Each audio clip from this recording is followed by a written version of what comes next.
the issues. No, I didn't put it. I think you can just read it. Well, good afternoon, ladies and gentlemen. Welcome to this press conference. Your statement from Azimio Umoja One Kenya is going to be read to you by Honorable Munya. Karibu.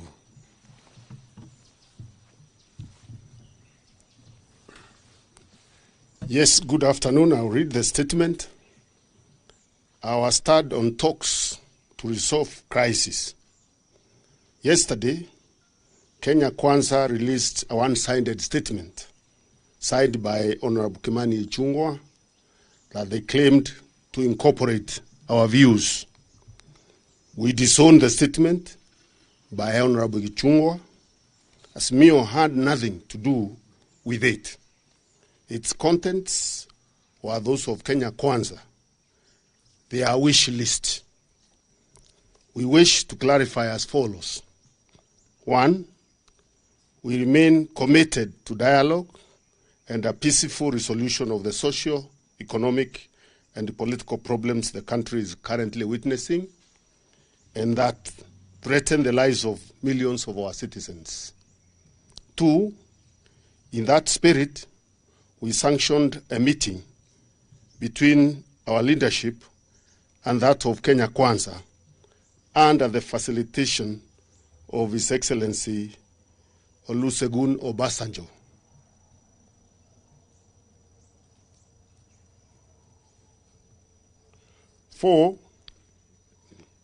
3, this initial meeting was to prepare ground for honest discussions of the issues we have been raising and those that Kenya Kwanza feels like raising.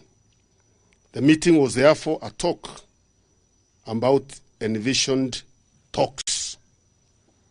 4, we take this early opportunity to thank His Excellency Obasanjo for offering himself as a senior son of Africa and a global diplomat to oversee a peaceful resolution to the crisis here in our country.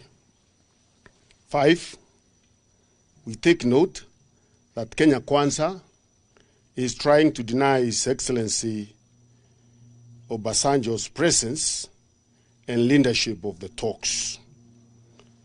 That would be a very unfortunate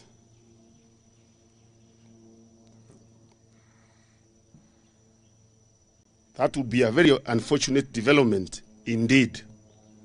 It points to Kenya Kwanza now institutionalizing the culture of deceit and taking it to the global stage.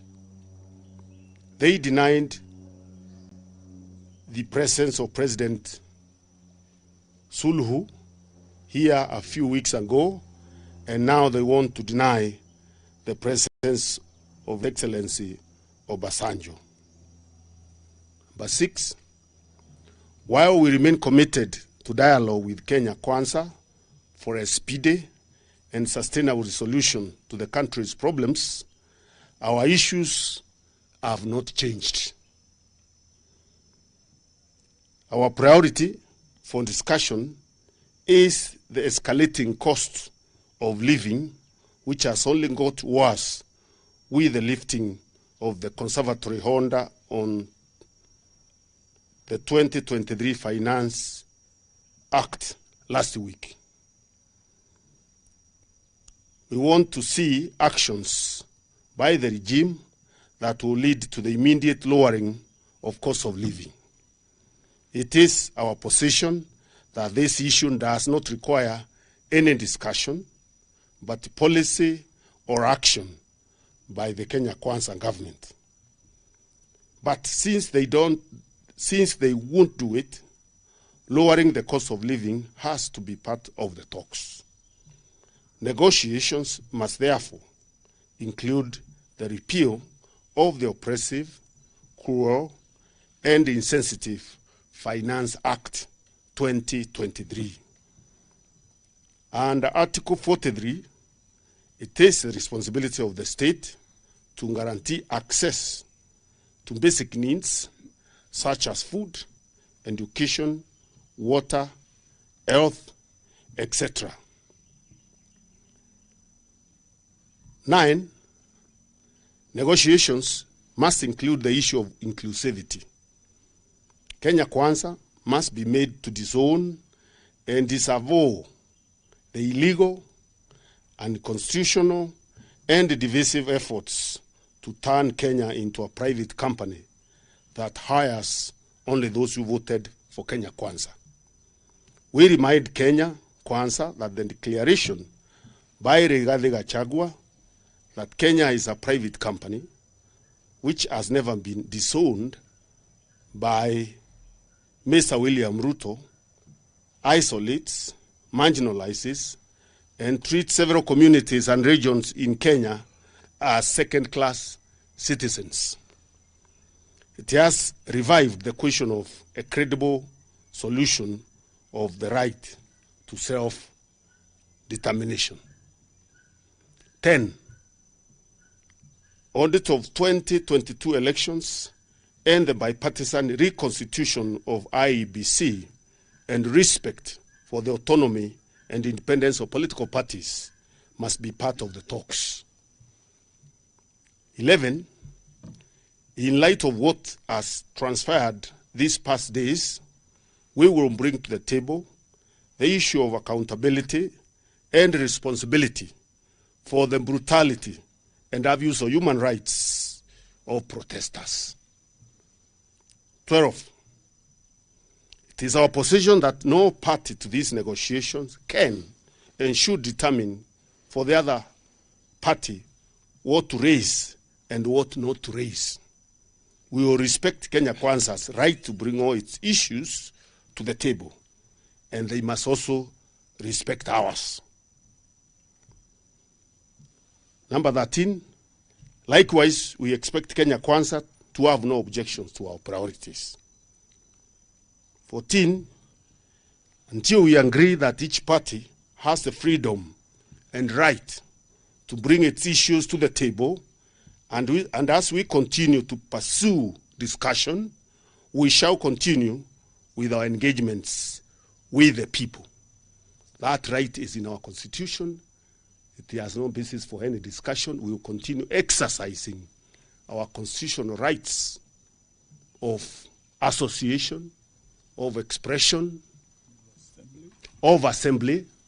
We are not going to negotiate that with anyone. In the meantime, number 15, we appeal to the Kenyans to continue extending support to families of the victims of police brutality. The response has been encouraging. 16, in addition to the account number previously given, people can channel contributions through paybill number 880100. Account number 4488460011 for Kenya shillings and 4488460027 for US dollars. Account name, Citizens Emergency Fund. Thank you very much. Questions? Manato.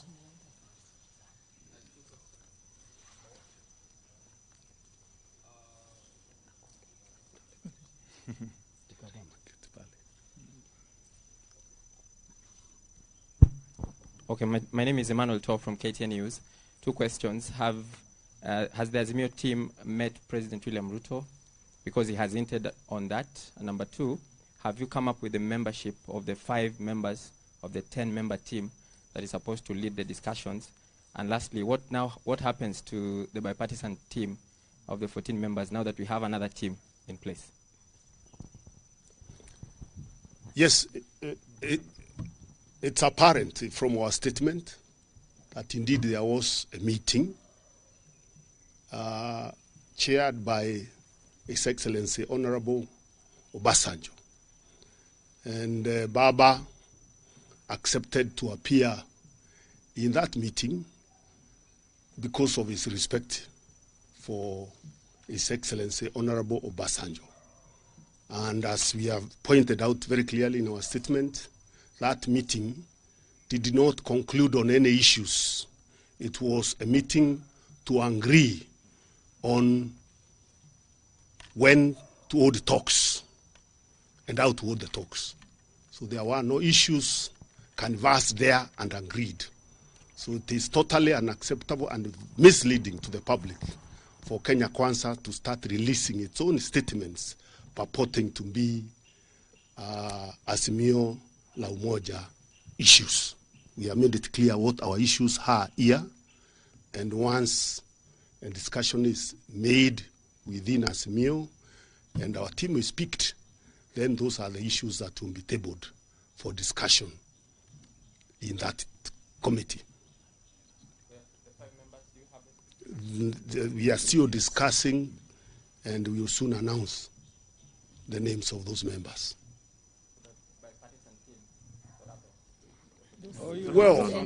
Well,